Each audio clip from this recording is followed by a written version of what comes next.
and we're going to learn a little bit of the parsha together.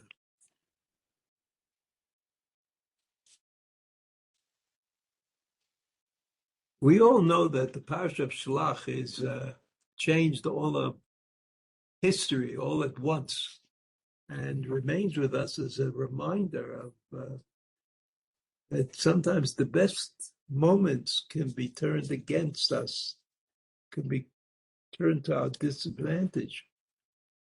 Moshe Rabbeinu sends the Meraglim, the spies, to Eretz Yisrael.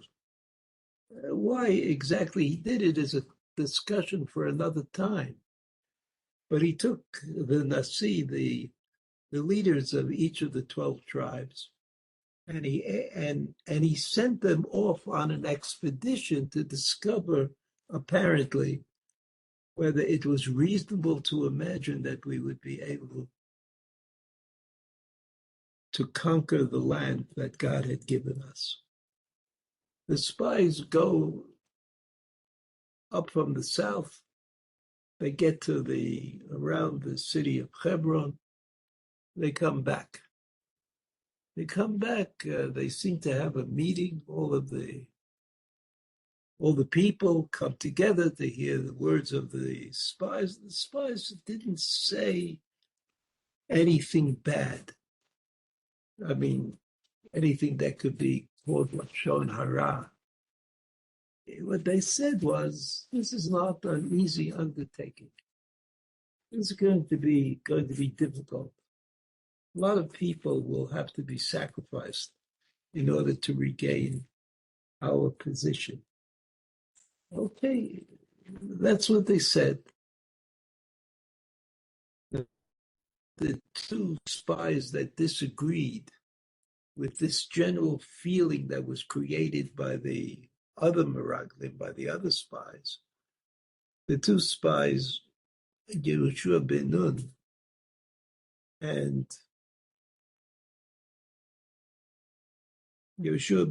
Kalev ben Yefuneh, they disagreed.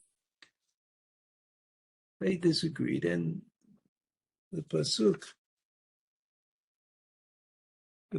here, which is on the screen, Bamidbar Perek Yud Gimel Pasuk Lamed, describes the response of Kalev ben Yefuneh. The pasuk says, "Vayahas." Yahas is a strange word. We'll see in a minute what Rashi says. Vayahas Kalev et ha'am. Kalev took a leadership position, and he approached the people. Vayahas Kalev et ha'am el Moshe. He brought them apparently closer to Moshe. Moshe said, "I'm here to bring you there. It's Canaan. That's my only job." Vayomer alo na'ale v'yarashnu ota. So Kalev was tired of the lack of determination of the other Meraglim, the other spies, and he said, "Let's go up. Let's do it now. V'yarashnu, that we will inherit that land. Ki יכול נוכל." So this is a terrific response that Kalev made. And anybody who reads the pasuk would say, what happened to Yehoshua ben Nun? I mean, isn't Yehoshua ben Nun the real hero of the story? How come he's missing in this pasuk that Kalev took over? Kalev took over. Let's look at the Rashi. Rashi says, "Vayas Kalev ishtik et kulam." He said, "Hush, quiet. Let me speak." Ishtik et kulam. He quieted them all down. So he did something on the spot that apparently Yehoshua did not do. And then it says in the pasuk, "Vayas ishtik Kalev et ha'am," and then another direct object, El Moshe. El Moshe. לשמוע מה שידבר, לשמוע מה שידבר במשה. To listen to what he was going to say about Moshe. Tzavach v'amar, he screamed out and he said, V'chi zeh bilvad asa lanu ben Amram. Is this the only thing that we have received? What benefit we've received from Moshe, the son of Amram? Hashomea haya savur sheba lesaper b'gnuto. This is how he got them to be quiet. He said, I want to tell you something about Moshe. I want to tell you, is this the only thing that we have had, the only experience that we've had? Chizom ilvad, asalanu ben Abraham. Is this the only experience that we've had with Moshe? And so the Rashi says, Hashomea ayasavur sheba lesaper bignuto. So the people listening were certain sheba lesaper bignuto, that he wanted to speak negatively about Moshe Rabbeinu. And so they thought that Caleb was in the spirit of the moment being that the 10 spies were speaking negatively about going to Eretz Yisrael. And Caleb spoke up. He said, I want to say something. I want to add something. And they were sure that he was also going to speak in a negative manner. Mitoch shahaya belibam al Moshe bishvil divrei hameraglim. They were opposed to Moshe Rabbeinu because of the words of the meraglim, which described that it would be very hard for them to be victorious against the Canaanites. Shetku kulam lishma gunuto. Shetku kulam. He got them all to be quiet because they wanted to hear what Caleb was going to say, how he would add on to what the other Meraglim had said.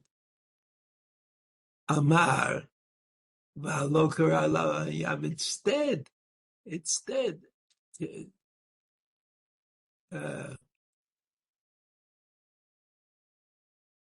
Caleb said, halokar alanu et hayam. Didn't he split the sea on our behalf? Borid lanu et aman, and we received the man on his say-so. Vigiz lanu et aslav, and then we had those birds that we ate when we asked for meat.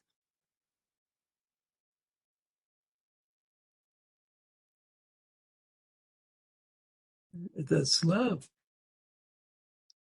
Alo na'aleh. So what is the problem that Rashi is dealing with?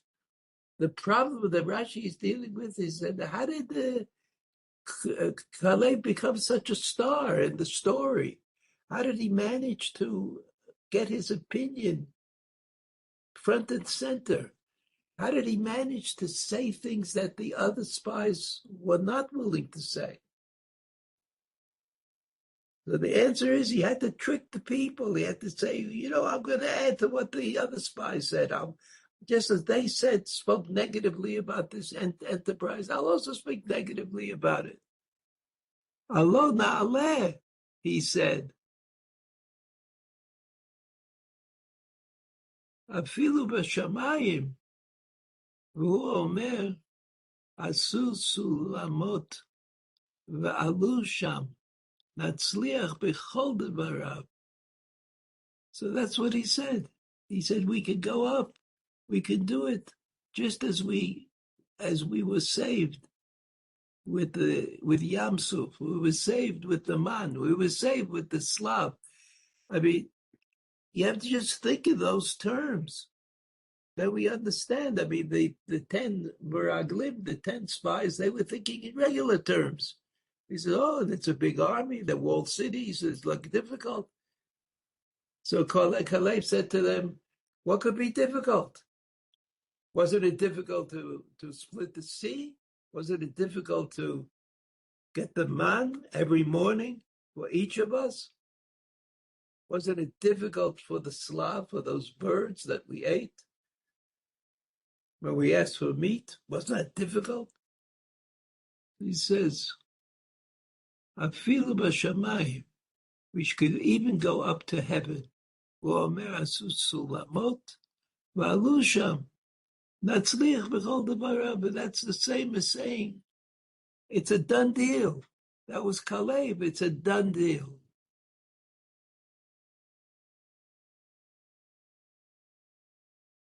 Rashi adds and he says, Vayahas l'shon shtika. And then he quotes a pasuk in Zechariah. Has, ki lo lahazkir, kach derech b'nei adam v'rotzon l'shatek agudat adashim, omer has. So has, Rashi says it's sort of an onomatopoeic word. Has. He says, shh. I say shh. So Rashi didn't answer our question, which is at the first question that we asked. So what happened to Yoshua? How come it's all about Kalev?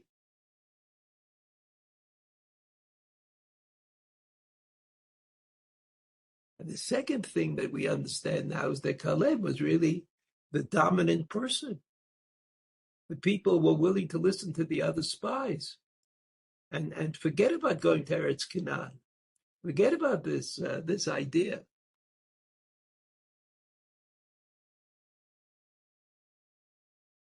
Kalev convinced them that they lived in a magical world and that the estimations of the spies about the difficulty, the military difficulty, all of that is irrelevant because they live in the world of Kriyat Yam Suf, they live in the world of the man, the Slav.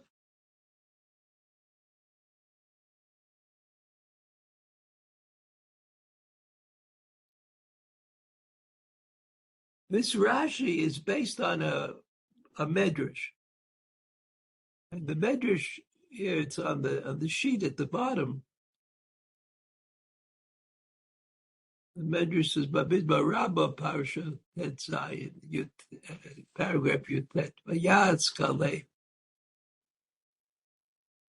Yeshebechila Amar Lahem He Kalev. But Chila, when he began the discussion, he said to them, Ani imachem be'itzah. Ani imachem be'itzah. I agree with you, he said to the spies. Ubelibo haya lomar emet. Belibo haya lomar emet. But in his heart, he was saying the truth. And this is a pasuk in Yoshua, Vashiva to davar. Kasher in livavi. Vashiva to davar. I'm going to say something else which reflects truly what's in my heart. Vet asher hayu imi. Hemasu et lev ha'am. They melted the hearts of the people. V'chein HaKadosh Baruch Hu me'id al shene'emar va'avdi kalev ekev hayta ruach acheret imo. Again, this idea that in his heart he had a different opinion. Shebau hamraglim amru ne'eman aleinu kalev. They said, the people, I guess, said, Ne'eman aleinu Kalev, that we believe him. We believe Kalev. Miyad amad ala safsal. He stood on a bench. V'shitake et kol Yisrael shayum b'tzavchim al Moshe. They get them all quiet. They were all screaming and yelling at Moshe Shedemar. V'yas Kalev. It wasn't such an easy thing. It wasn't such an easy thing to do. Vayaz Kalev, v'hem hayu sfurim shehaya omer lashon hara, and they were sure that he would say something that could not be said, lashon hara, lefikach shatchu, and that's why they kept quiet, because they thought that Caleb would speak the words that they would like to hear. And those words are that he didn't want to, that they didn't want to go to Eretz Canaan. Patach Amar, Alo Na'aleh. He stood up on that bench that he was on and he said, Alo Na'aleh, let's go up. V'yirashnu ota, and we will inherit it. Ki יכול נוכל. Miyad chalku kinegdo. Immediately they stood up against him. V'amru lo nuchal la'asot le'alot et ha'am v'gomer. So if you read the Medrash says quite clearly that Vayahas Caleb means Caleb fooled them. He says, I want to add on to what the other spies have said. I want to tell you what I think in my words. And they said, oh, let's listen to Caleb because he's going to explain why we shouldn't go up and try to conquer the land.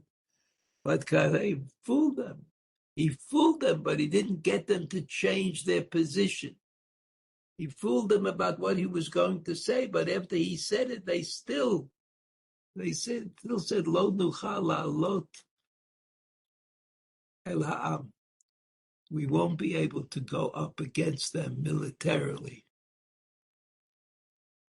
And so what happened was that Caleb, as we will see in a moment, made a place for himself because of what he said and because of the way he tried to convince the people of his position. He was rewarded by Hashem allowed him to live through the 40 years in the desert and come be part of the conquest of Eretz Canaan. But we don't know anything about Caleb. I mean, why did he come to that conclusion that Moshe Rabbeinu was right? And what happened to Yoshua ben Nun? So as far as Yoshua ben Nun, a longer discussion of Yoshua ben Nun is certainly a reasonable option. But I would say, if I had to guess, Yoshua ben Nun, after all, grew up in the house of Moshe Rabbeinu. He was second in command when the judges and the prophets appointed by Moshe Rabbeinu took a stand against him. Yoshua was the one who said, Adoni Moshe Klaim, put them in jail. He was talking about Eldad and Meidad. Remember, there were 70, 72, Eldad and Meidad.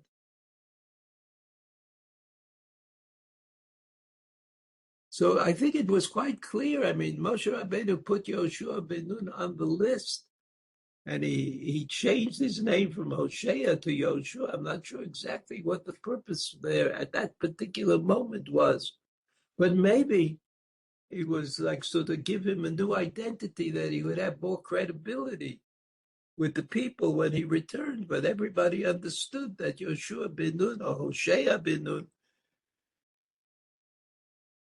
was certainly going to be on the side of Moshe Rabbeinu. He was his second in command. He was the one destined to become the leader of Bnei Yisrael in Eretz Canaan. So, I mean, the tendency was to reject him as having an opinion of great importance. I mean, if you know what somebody's going to say, that generally diminishes the value of his opinion. So that was the story with Yoshua ben Nun. I mean, it demands further context, but Yoshua ben Nun does not really take part in the story because even though his name was changed, they knew who he was. It wasn't a secret to Bnei Israel, so it was kind of an irrelevancy. And that left only Caleb ben Yefuneh to try to straighten out the situation and make it possible for Bnei Yisrael to go up to Eretz Canaan immediately. It wasn't that Yoshua ben Nun didn't say the right thing. He said the right thing. But he apparently was not believed by the people who saw him as a member of the Moshe Rabbeinu community. These were the anti-Moshe Rabbeinu communities. Moshe Rabbeinu, his job was to bring Bnei Yisrael to Eretz Canaan. Oh, he's certainly not going to say anything else. I mean, that's our understanding of what a shaliach of a Kodesh Baruch Hu is. Like, you don't really have the choice of denying, even though Moshe Rabbeinu tried in different ways from the time that he was born to deny the charge given to him by a Kodesh Baruch Hu to bring the people to Eretz Canaan. Nevertheless, in some way, he had no choice. So we look at the psukim referring to the end of the story in Yoshua ben Nun, in the book of Yoshua. Vayikshu b'nei Yehuda el Yoshua b'Gilgal. You know where Gilgal is? If you go down to Yericho and turn north a little bit, right there, right, very close to the Jordan River. It was like the first stop of Bnei Yisrael into Eretz Yisrael. They had to cross the river and they're at Gilgal. Vayigishu b'nei Yehuda la Yoshua b'Gilgal. Vayomer elav Kalev ben Yefuneh. So here we're 40 years later. 40 years later, and Yoshua ben Nun is rightfully the leader, the person in charge. There's no argument about that. But Vayomer elav Kalev ben Yefuneh, Aknizi, from that family. Ata yadata et hadavar asher diber Hashem el Moshe, Isha Elokim. You know exactly what God told Moshe Rabbeinu, who was an Ish Elokim. Ish Elokim means connected to, a man of God. It had like a special connection. Al odotai, about me. Well, about adotecha, about you. B'kadesh Barnea, the thing that HaKadosh Baruch Hu said, and what was it? That they would not die in the desert. They would live through it, through the 40 years of punishment. Ata 40 shana anochi b'shloach Moshe Eved Hashem. When Moshe Rabbeinu said the Eved Hashem, somebody whose perfection was about being able to understand exactly what God wanted. That's Eved Hashem. I mean, we know that the halacha is difficult. Trying to figure out exactly what to do about a particular mitzvah matter is not a simple thing. Not a simple thing. Calling Moshe Rabbeinu Eved Hashem, that means a lot. It doesn't just mean giving in to God's demand. It means knowing exactly what God wanted. Mikadesh Barnei L'Ragel at the Aretz. You remember, Kalev said, you remember I was the one who was sent with the others to spy out the land. Vashevato davar ka'asher im levavi. And I responded with what was in my heart. And my heart was, we should go. We should do it. V'achaya shalu imi im siv et levam hemasiyu. V'achaya asher alu imi hemasiyu et levam. The others who came with us, they melted the hearts of the people. V'anochi mileti acharei Hashem Elokei acharei Elokei Vayishava Moshe bayom ahu le'mo. And on that day, Moshe took an oath. He said, Im lo haya aretz asher darcha raglecha ba lecha teyeh lenachala. Ulevanecha. So Kalev said, at that time I was promised the place that I want to Lecha tiyeh lenachala ulevanecha. For you, it will be a nachala, an inheritance, and your children, your family, ad olam. So that means that Caleb was making a claim. He says, besides what I get, because I'm from the tribe of Yehudah, and I get a portion in the land that was given to Yehudah, I was offered by Moshe Rabbeinu a special prize, special bit of land, ad olam, ki mileta acharei Hashem Elokai.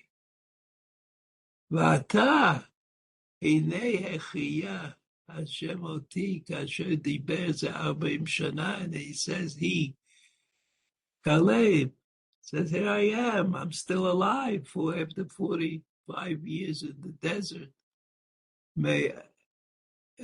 מאז דיבר השם את הדבר הזה אל משה, from the time that God made this clear to Moshe, אשר הלך ישראל במדבר, during the time that Israel was in the desert, ועתה, הנה אנוכי היום בן 85 שנה.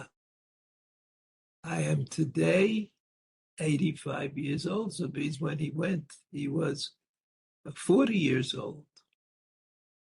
Odenu hayom chazak kasher biyom shaloach oti. I'm strong today as I was on the day that I was sent to spy out the land. Moshe kikochi az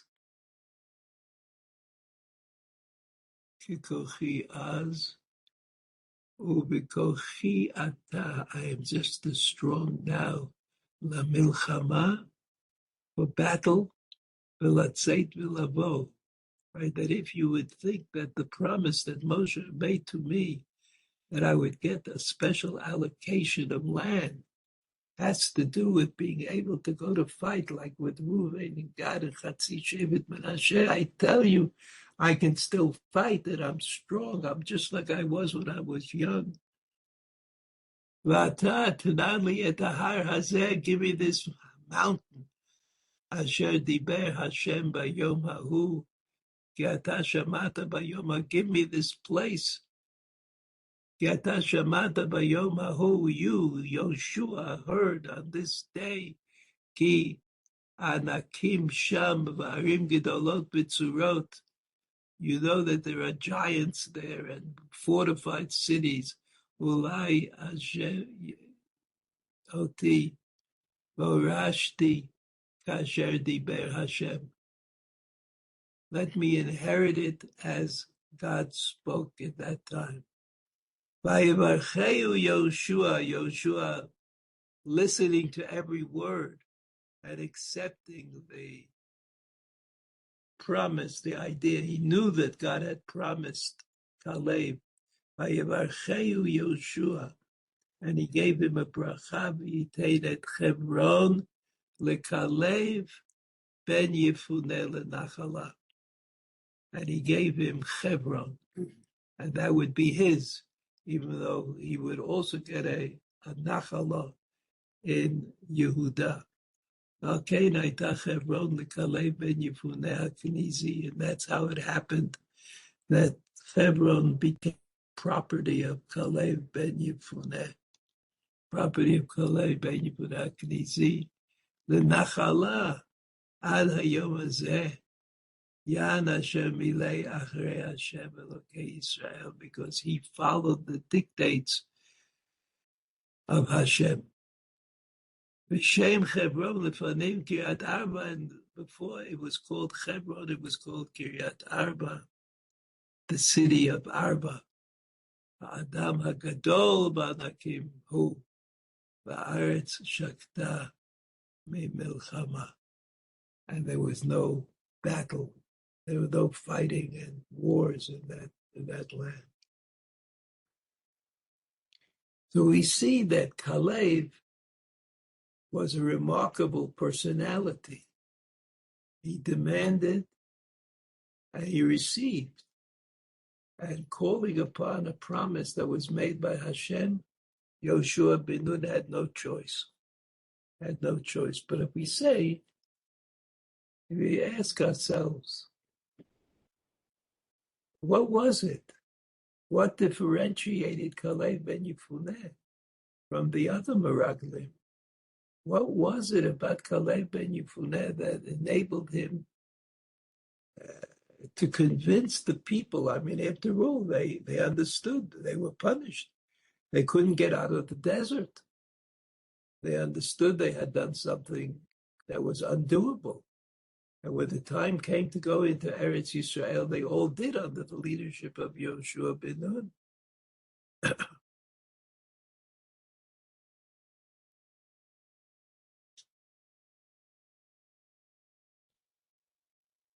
So it seems to me, I mean, if the question is, what was it about Kalev ben Yefuneh? What was it about Kalev ben Yefuneh? It's a part of the ongoing process of creating Am Yisrael. Like Am Yisrael, Am Yisrael was asked by HaKadosh Baruch Hu to believe. I mean, this is what the word bitachon means, that what is promised will happen. It doesn't matter if the situation looks like it's not going to happen. It will happen. That was the fundamental belief in the dominion of HaKadosh Baruch Hu over this world.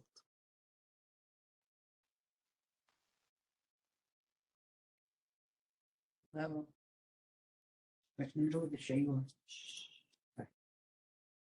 dominion of HaKadosh Baruch Hu over this world means if there is a promise to Avraham Avinu that the land of Israel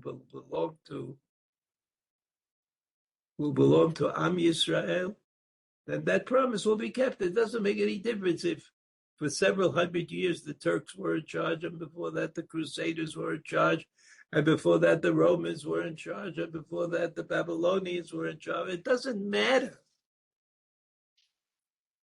The reality is not what determines the future. It is the promise that determines the future. And this was difficult. It was difficult for Yaakov Avinu. And Yaakov Avinu knew that it would be difficult for Klal Yisrael, and that's why Yaakov told Yosef, bury me now. I want everybody to know that the only place that we want to end up in is Eretz Yisrael. That was Yaakov. And by the time the Meraglim was sent by Moshe Rabbeinu, there was a lack of clarity that came up. What do you mean? What do you mean that they're strong cities? What do you mean that they are formidable soldiers? And what has that got to do with the promise that comes from HaKadosh Baruch Hu? The Bible says, go in and you'll capture it. But this was difficult. This was a difficult idea for people to be able to kind of come together with. So the Meraglim was sent to Eretz Yisrael, but they themselves, the Meraglim, they already knew what they were going to say. Because they didn't think that they could capture a country with kings in it. They just didn't think it could happen, but Kalev ben Yefuneh, he knew about Avraham Avinu and he knew about Yaakov and he knew about Moshe and he understood. You understand? There are always people who understand before everybody understands. So he understood and he knew that it was very important for him to make this statement, even though he was not going to be successful, even though the people did not at the end of the listen to him, but it's recorded. Alo Na'aleh. This is our charge. Okay. He and Yeshua were unable to imply or were able to determine that Am Yisrael would follow that directive, but at the end,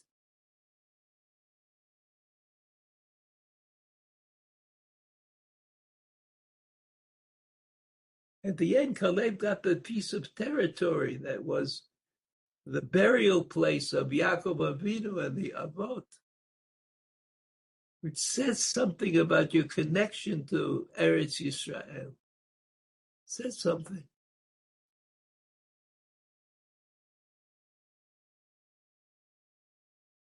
So it turns out that even though we are not used to the idea, perhaps, but it seems to me that Caleb is a critical factor in the relationship of Am Yisrael to Eretz Yisrael. And the fact that at the end, he goes to Yoshua and he said, I want the promise to be kept. The promise to be kept, I mean, we don't know which promise, but he explains the promise that God said that I would be rewarded for what I said. But the reward is Eretz Yisrael. Before the Chalukah, before everybody, he gets his connection to Eretz Yisrael is renowned. It's spoken about. It's something that we know about. Caleb ben Yefuneh, one of the 12 tribes, one of the 12 spies who changed the course of history. All the best. Thank you. Shabbat Shalom. Thank you, Rabbi Brovender. Shabbat Shalom. Thank you. Shabbat Shalom. Thank you very much, Rabbi. Good Shabbos. Thank you. Stay safe. Thank Stay you. safe.